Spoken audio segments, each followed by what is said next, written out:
Tšau! Te ei kujuta ette, mida ma just pildistamas käisin.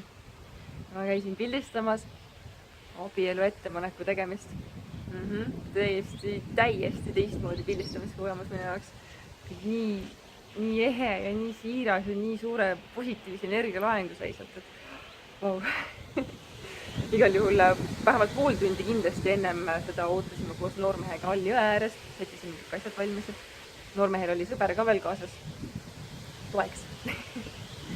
ja siis ootasime, et neiukene saabuks ja kui neiu ühelt poolt tuli siis koos oma sõbrannadega ühel ürituse raames, ma jõukiks täpsemalt ei räägi, siis ütles, et poolel teel alla jõe äärde siis noormehe poole sai aru, et kas nüüd tõesti, et ta on nii kaua seda oodanud.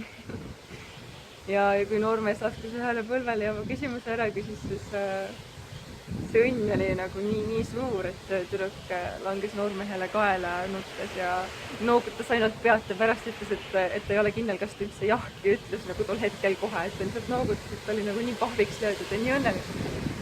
Et jah, see oli tõesti nagu ilus äge kogemus.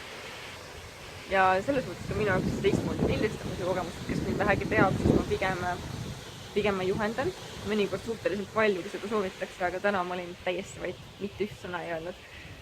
Pildistasin pika objektiiviga kuskilt eemalt, lasin neil lihtsalt oma hetke nautida ja samamoodi siis need sõbrannad jäid siis sinna nagu jõe kaldale kaugemale ülesse. Et nad jäid ka taustale pildi peale, kui nad seal hüiskasid.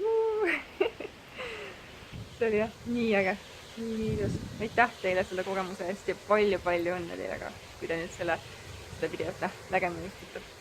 Mul on sõnad ikka sõlmes siin. Igal juhul jah, selline lugu. Tšau teile!